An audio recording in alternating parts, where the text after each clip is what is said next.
We are still seeing some really gusty winds, though. Gusts this morning, right now at 33 miles per hour in Galveston, 29 in Pearland, up to 33 still at a hobby airport. So really breezy conditions, gusting right now. Temperatures this morning in the 50s widespread. Hell, take a look. We're down to 49 in Huntsville, so you probably need that long sleeve. This morning, we're starting off cool, but embrace it. Pretty soon, let me tell you, this cool weather's going to be out, and it's going to be all about the heat. Temperatures this afternoon, 72, low humidity, sunny skies, gorgeous today. We will talk more about what you can expect for the rest of the work week coming up next. Good morning, Darby. Good morning, Chitty. Yeah, that storm definitely woke me up because somebody shot off a cannon in my backyard. So I was awake for about 5 seconds and I went right back to sleep. So now you're dealing with wind, no rain, but it is pretty windy out there. Looking over to the east side, so 90, I-10, 225, all pretty quiet for the most part. You see I-10 a little slow as you approach the loop, and it's going to be a little slow as you approach downtown. But downtown this weekend on the Baytown East Freeway, eastbound or outbound, from 69 out to Waco, they're shutting the freeway down, taking you off at the Waco exit. So you're going to be pushed on the frontage road. That's going to back up traffic all through downtown this weekend. So best way to get around it is just take 610. Think 610 is your friend. Right now, coming in on I-10 approaching downtown, just a little sluggish. Travel time's looking pretty good. Just 32 minutes Grand Parkway to 45. No delays on the Highway 90 coming in from Dayton or Crosby. And 225 headed to the refineries. You have volume, but pretty much running delay free. 15 minutes both ways, 146 to 610. Darby, thank you. Breaking overnight, we have Air 11 now over Hobby Airport this morning, and some strong wind took down an airplane hangar there overnight. Had some private planes inside. A little dark right now, but as they zoom in there, you can see one of those private jets, and what's harder to see is some of the debris that was lying there on top of it. Yeah, luckily here no one was hurt in all of this, but there will be a big mess to clean up today. We have Michelle Choi out there at Hobby for us this morning. So, Michelle, we see all that debris out there. Is that impacting the airport at all right now? Well, guys, the good news is it's not impacting any flights at this time, but one runway and one taxiway have been closed because of all the debris that's scattered around. In fact, take a look. You can see that the hangar is back there. There are a couple planes that have been damaged in this process, and look at all that debris scattered all over this private terminal, which is why we're behind these gates, guys. But take a look at what police and firefighters were dealing with when they first got here. Now, officials believe this was all caused by straight line winds. This took place just after midnight. I'm sure a lot of you guys heard that lightning and thunder and possibly the winds that were blowing like crazy. But it caused that hangar, it's an aluminum hangar, to completely collapse on top of several planes. Now, guys, this is an aluminum hangar that was built to withstand strong winds. And as Cheetah mentioned last night, wind gusts were up to 60 miles per hour. So very, very strong winds. Now, back here live at Hobby Airport, I want to show you guys back there. You can see those blue lights. Well, earlier they lost some power in this area. We're told that is starting to come back, and those blue lights are part of that. Hopefully they'll get everything restored. But the runway and the taxiway that I mentioned that are closed right now are used for commercial flights. Again, no delays at this time, but if you are worried about whether or not there is an impact on your flight this morning, be sure to go to flytohouston.com and check that out. And I just have to tell you guys, it is an absolute miracle that no one was inside that hangar. A security guard that works here said that people have to check in and out, which is why they know for a fact no one was in there. So again, very, very fortunate. And this wind, I hope, dies down. You can tell I'm bundled up right now because I feel like I'm about to blow away. Guys, back to you. I know some strong gusts out there. Michelle Choi, thank you. This morning, we're getting a look at the 39-year-old woman who shot 3 people before killing herself at YouTube headquarters in Northern California. Our Brandy Smith joins us in studio this morning. Brandy, the shooter's father, actually tried to warn police that something like this might happen. Yeah, he did, Lisa. Nasim Agdam's father told CBS she's an animal rights activist who often used YouTube for her cause.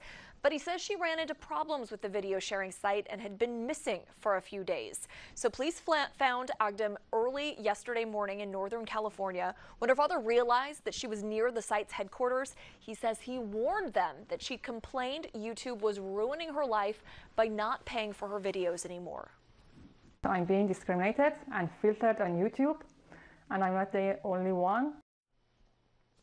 Police say Agdam used a 9mm handgun to shoot YouTube employees who were inside a courtyard.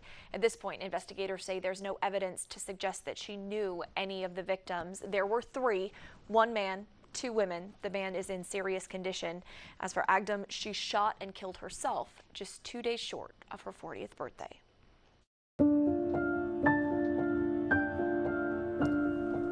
Today is April 4th, and 50 years ago today, Dr. Martin Luther King Jr. was assassinated. Events are planned across the country to honor the civil rights pioneer. Our Janelle Fort is live this morning with more on how a local pastor is making sure Dr. King's dream lives on. Janelle, good morning. Good morning, Russ and Lisa. Well, Reverend William Lawson of Wheeler Avenue Baptist Church was good friends with Dr. King. The two worked very closely together during the civil rights movement here in Houston. So it's no surprise that Reverend Lawson is the special speaker at an event here today at the A.D. Bruce Religion Center here at U of H. That event starts at 5:45, and Reverend Lawson and Dr. King, they had a very personal relationship. The two were just 6 months apart. Now, at the beginning of the civil rights movement, when there were accusations that Dr. King was a communist, Lawson ignored them. And while many churches in the South didn't allow him to visit and raise money because of that label, Reverend Lawson opened the doors to Wheeler Avenue Baptist Church. Dr. King made his first visit there in 1963 when the church was just 1 year old, and from there the pair's friendship blossomed. King would stay with Lawson when he visited Houston, and the two brainstormed on how to effectively push for equality. And during today's event, Lawson will reflect on that relationship and how far he thinks the nation has come since the civil rights movement and King's assassination. He was a leader of a movement, and to this day there are still questions about whether the movement died when he was assassinated.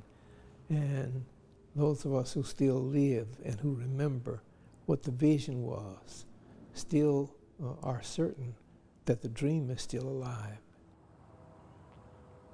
Now, during that event, there will be a moment of silence at 6:05 p.m. That's the time King was fatally shot on the balcony of the Lorraine Motel in Memphis. There's actually going to be a replica of the door where King stood here tonight, and that door was donated by Houston Habitat for Humanity. Now, there's also an event at Wheeler Avenue Baptist today.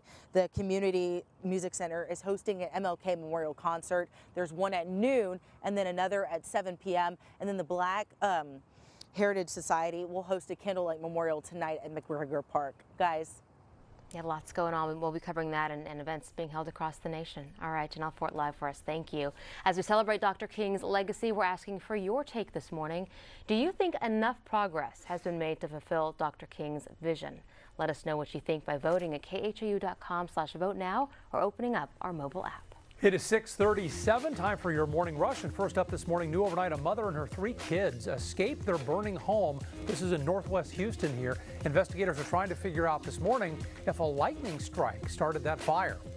4 Marines unfortunately died when their helicopter crashed. Happened yesterday in Southern California during a routine training mission there. Military investigators have not figured out why that chopper went down. The Washington Post reporting this morning that President Trump is not a criminal target of special counsel Robert Mueller, at least not right now. According to CBS News, Mueller is preparing a report that details his Russia investigation, including some potential obstruction of justice. Houston plans to redesign 40 flood warning signs to keep drivers safe. It's a $14 million overhaul that includes adding cameras and even sensors so they can detect high water when it comes. Flashing lights will change from yellow to red, hopefully sending the message that drivers really need to stop. The Rockets bounced back from Sunday's loss. They beat the Washington Wizards last night. It wasn't close. Final score 120-104. Next up, the Rockets are hosting the Portland Trail Blazers at Toyota Center tomorrow night. Tip-off at 7 o'clock. And that's your Morning Rush. 6:38, and we are starting off beautiful this morning. Temperatures are nice and cool. We're back down into the 50s. What do you think about that?